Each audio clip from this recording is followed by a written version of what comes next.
এই নারী তোমার কণ্ঠের আওয়াজ জোরে হলে আল্লাহ নারাজ। জাহান্নামী নারী দুনিয়ায় চেনার উপায় যাদের কণ্ঠ জোরে হয়। আর নারী যদি জোরে আওয়াজ করার হুকুম পেত এদের আজান দেওয়া জায়েজ হতো। নারী যদি জোরে আওয়াজ করার হুকুম পেত এদের আজান দেওয়া জায়েজ হতো। আর মিরাজ থেকে এসে নবী সাহাবীদের শোনায়, সাহাবীদের শোনায়। এই নারী তোমার কণ্ঠের আওয়াজ জোরে হলে আল্লাহ নারাজ। জাহান্নামী নারী দুনিয়ায় চেনার উপায় যাদের কণ্ঠ জোরে হয়। মেয়েদের জন্য কিছু জিনিস নিষেধ আছে। আমার লেখক লিখলেন, আমার আল্লাহ এই দুনিয়ার মধ্যে 1,24,000 কিংবা তারও বেশি নবী দুনিয়ায় পাঠিয়েছেন। এখানে এত মানুষ আছেন, এত মায়েরা ভাবিরা আছেন, কেউ কোনোদিন শুনেছেন যে এত লাখো লাখো নবীর মধ্যে একজন নবী অন্তত মেয়ে ছেলে হয়েছে? না, আমার আল্লাহ কোনো মেয়েকে নবুয়ত দেয়নি। কেন? তার কারণ হলো, ও গো আল্লাহ দেখো লাখো লাখো নবী পাঠিয়েছিল, সবাই তারা পুরুষ ছিল, নবুয়ত যারা পেল। আর নারী যদি, ও গো নারী যদি নবী হতো পর্দা লঙ্ঘন হতো। ইসলাম প্রচারে উম্মতের দারে দারে নারীর কণ্ঠ ছড়িয়ে যেত। আর নারী যদি নবুয়ত পেত তবে আদমের কি এত কদর হতো। ও গো নারী যদি নবুয়ত পেত তবে আদমের কি এত কদর হতো। আর জান্নাত কি আর খুঁজতো নারী স্বামীর পায়েরই তলায়, স্বামীর পায়েরই তলায়। এই নারী তোমার কণ্ঠের আওয়াজ জোরে হলে আল্লাহ নারাজ। জাহান্নামী নারী দুনিয়ায় চেনার উপায় যাদের কণ্ঠ জোরে হয়। এখানে অনেক মেয়েরা, এই মেয়েরা দেখবেন ইয়াং বেলায়, যখন ইয়াং থাকে মেয়েদের, যখন বয়স কম থাকে তখন দেখবেন নামাজ অতটা গুরুত্ব দেয় না, পড়ে না। বয়সকালে গিয়ে দেখবেন আমার মায়েরা, চাচিরা অনেকে দেখবেন নামাজ পড়ে আল্লাহর কাছে কাঁদে আর বলে, আল্লাহ গো কবরে এক পা আর ওপরে এক পা আমার, আমি মরার পরে আমার জান্নাতে একটু জায়গা করে দিও। আমি অনুরোধ করব সেই সমস্ত মায়েদের, সেই সমস্ত ভাবিদের, সেই সমস্ত বুবুদের যারা জাহান্নাম দেখে যাদের ভয় আছে, তাদের স্বামীকে দেখে ভয় পেতে হবে। কারণ নারীর জান্নাত অন্য কোনো জায়গায় নয়, নারীর জান্নাত স্বামীর পায়ের নিচে। আমার লেখক লিখলেন, যে মেয়েদের জাহান্নাম দেখে ভয় আছে সেই সমস্ত মেয়েদের অনুরোধ করব স্বামীকে সম্মান করবেন, স্বামীকে ভালোবাসবেন। কারণ বর্তমান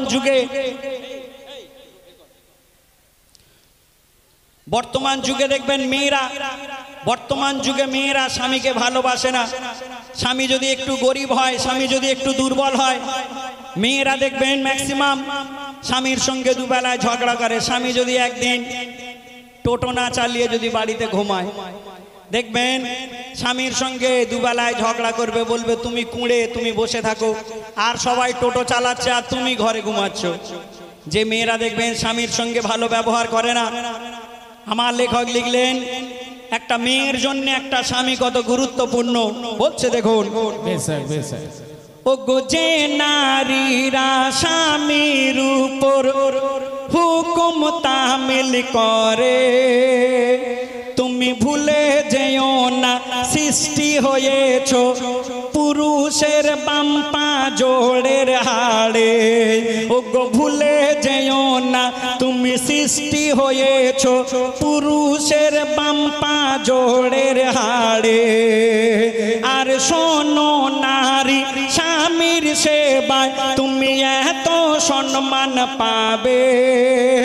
আর যার কারণে কাঠুরি আর বিবি সবার আগে জান্নাতে যাবে। ও যার কারণে কাঠুরি আর বিবি সবার আগে জান্নাতে যাবে। আর যত সেজদায় মাথা ঠোকো আর আল্লাহ আল্লাহ যত ডাকো আর জান্নাতের দরজায় আটকে যাবে। স্বামী যদি নারাজ হয়, স্বামী যদি নারাজ হয়, এই নারী তোমার কণ্ঠের আওয়াজ জোরে হলে আল্লাহ নারাজ। জাহান্নামী নারী চেনার উপায় যাদের কণ্ঠ জোরে হয়। আমরা আমার লেখক লিখলেন মায়েদেরকে নিয়ে মেয়েদেরকে নিয়ে একটি ছন্দ। কি? ও গো মাইয়াতের দাফনের আগে যখন নামাজ পড়ায় মাওলানা। আমরা যখন জানাজার নামাজ পড়তে যাই বলছে ও গো মাইয়াতের দাফনের আগে যখন নামাজ পড়ায় মাওলানা। প্রথমে নিয়ত করিবে শেষে সালাম ফিরিবে, শুধু রুকু সিজদা হয় না। শোনো মাইয়াতকে সামনে রেখে যদি সিজদা করা হতো তবে আল্লাহর সাথে ওই মাইয়াতের শিরক করা হতো। আর আল্লাহ ছাড়া কাউকে কোনো দিন সিজদার হুকুম হয়নি। মোর নবীর জানা যায় ফেরেশতারাও সিজদার হুকুম পায়নি। যদি আল্লাহ ছাড়া কারো সিজদা করা যেত তবে মায়ের পায়ে সিজদার হুকুম হতো। যদি আল্লাহ ছাড়া কারো সিজদা করা যেত তবে মায়ের পায়ে সিজদার হুকুম হতো। এমডি সামাদুল দেখ না খুঁজে লেখা হাদিসের পাতায় আছে কোরআনের কথায়। এই নারী তোমার কণ্ঠের আওয়াজ জোরে হলে আল্লাহ নারাজ। জাহান্নামী নারী দুনিয়া চেনার উপায় যাদের কণ্ঠ জোরে হয়। আর নারী যদি জোরে আওয়াজ করার হুকুম পেত এদের আজান দেওয়া যায় যে হতো। আর জান্নাত কি আর যদি নারী জোরে আওয়াজ করার হুকুম পেত এদের আজান দেওয়া যায় যে হতো। মিরাজ থেকে এসে নবী সাহাবীদের এই শোনায়, সাহাবীদের এই শোনায়, সাহাবীদের এই শোনায়। নারে তাকবীর, নারে তাকবীর। মানুষকে শোনানো মানে নিজেকে অনেক কিছু আপনাদের কাছে উপহার করা। তাই আমি যে লেখাটিকে শোনাবো আমার নবীকে ভালোবেসে আমার লেখক লিখলেন ছোট্ট নাতে রসুল, একদম এক ছন্দ গিয়ে শোনাবো। শুনুন। বলে আল্লাহু আহাদ, মাটি দিয়ে গড়বো আমি সাধের আদম জান। ও গো হবে এমন মাটির আদম করবে আমার ইবাদত। আল্লাহ বলে ও গো হবে এমন মাটির আদম করবে আমার ইবাদত। পুরা হবে আমার সাথ ওই আদম থেকে পাবো আমি আমার মোহাম্মদ। আমার মোহাম্মদ রে আমার মোহাম্মদ,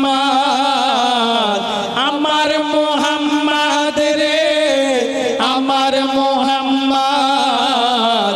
ওই আদম থেকে পাবো আমি আমার মোহাম্মদ। ওই আদম থেকে পাবো আমি আমার মোহাম্মদ। আমার আল্লাহ আমার নবীকে হায়াত দিয়েছিলেন মাত্র 63 বছর। আমার নবী এই দুনিয়ার মধ্যে 63 বছর হায়াতে ছিলেন। আপনারা সবাই জানেন আমার নবী এই দুনিয়া থেকে যখন পর্দা নেবেন, আমার নবী মরেনি। আল্লাহ রসুলের কথা আমার লেখক লিখলেন, আল্লাহ রসুল এই দুনিয়া থেকে যখন পর্দা নেবেন 3 দিন আগে তিনি একটু অসুস্থ হয়েছিল। সেই সময় আমার নবী সাহাবীদেরকে ডেকে কয়েকটা কথা বলেছিল। কি বলেছিল আর কি হয় শুনুন। ও গো 63 বছর ধরায় থেকে নবী যখন পর্দা নেবে, সাহাবীদের বলে গেল কাফন দাফন কেমন হবে। কি বলে? বলে কে আমাকে গোসল দেবে, কেমন হবে জানাজা, আর কে আমাকে কাফন পরাবে, কোথায় হবে আমার রওজা। আর আমার নবী তখন সাহাবীদেরকে বলে আমার জানা যায় আমার গোসলে হযরত আলীর সাথে থাকবে 3 সাহাবী। আমার জানাজার কোনো ইমাম হবে না বলে গেলেন নবী। আমার জানাজা প্রথম পড়বে একা একা জিবরিল আমিন, সাহাবা ফেরেশতা একা একা জানাজা পড়বে সেদিন। আর 3 দিনের মাথায় শেষ হবে যখন আমার জানাজা। আর আয়েশা বিবির থাকার ঘরে হবে আমার রোজা। তখন ওহি দিল আল্লাহ বন্ধু ফুরাবে না তোমার হায়াত। ওই রোজার ভিতর তুমি, ওই রোজার ভিতর তুমি জিন্দা রবে, রোজা হবে রিয়াজুল জান্নাত। সুবহানাল্লাহ সুবহানাল্লাহ। নবীদের ফুরায় না হায়াত, নবীদের ফুরায় না হায়াত। আমার মোহাম্মদ রে আমার মোহাম্মদ, নবী মোহাম্মদ রে নবী মোহাম্মদ। ওই আদম থেকে পাবো আমি আমার মোহাম্মদ। বলে আল্লাহু আহাদ, মাটি দিয়ে গড়বো আমি সাধের আদম জাত। ও গো হবে এমন মাটির আদম করবে আমার ইবাদত। পুরা হবে আমার সাথ ওই আদম থেকে পাবো আমি আমার মোহাম্মদ। সবশেষে আমার লেখকের নাম শুনবেন। আমার লেখক লিখলেন এই দুনিয়ায় একদিন ইমাম মেহেদীকে দেখা যাবে। কখন? দুনিয়ায় দেখবেন একদম শেষ হয়ে যাওয়ার মুখে ইমাম মেহেদী এই দুনিয়ার মধ্যে আসবে একদিন। আমার কথা না, হাদিস কোরআন বলছে। তবে কবে আসবে তার আগে আমরা এখানে যত মানুষ আছি তার আগে আমরা জানতে পারবো। কেমন? ইমাম মেহেদী আসার আগে কিছু কিছু জিনিস দেখা যাবে, যেগুলো কি বলছে দেখুন। ওগো ইমাম মেহেদী আসার আগে দুনিয়ায় মুসলিম বেশি হবে আর বেধর্মীর থেকে মুসলিমরা বেশি পাপে লিপ্ত রবে আর সারা দুনিয়ার বেদিনরা সেদিন এক হয়ে যাবে কিন্তু মুসলমানরা ৭৩ ফেরকায় টুকরা হয়ে রবে আর কি হবে দিনের বেলায় মুমিন সাজবে কারা ওগো মুসলমানরা দিনের বেলায় ওগো দিনের বেলায় মুমিন সাজবে আর রাতে করবে জিনা মক্কা মদিনার শহর নগর হবে নারী বেচা কেনা আর মুসলমানরা মূর্তি পূজায় অংশগ্রহণ করবে আর পীর ওলিদের রওজায় গেলে শিরক বেদাত বলবে আর জ্ঞানী গুণী আলেমদের মুখে ঝুলবে সেদিন তালা আর কোরআন হাদিসের ব্যাখ্যা করিবে শরাব পিনেওয়ালা খুলে দেখো হাদিস পাতা এ মোর নয় নবীর কথা ওরে তানবীর কালাম সাবধান হয়ে যা এসব কিয়ামতের আলামত বলে মোর নবী মুহাম্মদ বলে মোর নবী মুহাম্মদ বলে মোর নবী মুহাম্মদ আমার মুহাম্মদ রে আমার মুহাম্মদ আমার মুহাম্মদ রে আমার মুহাম্মদ ওই আদম থেকে পড়ো আমি আমার মুহাম্মদ ওই আদম থেকে পড়ো আমি আমার মুহাম্মদ আমার মুহাম্মদ আমার মুহাম্মদ সুবহানাল্লাহ সুবহানাল্লাহ শুনলেন একটু নতুন নতুন লেখা বেশ বেশ যেগুলো ইউটিউব চ্যানেলে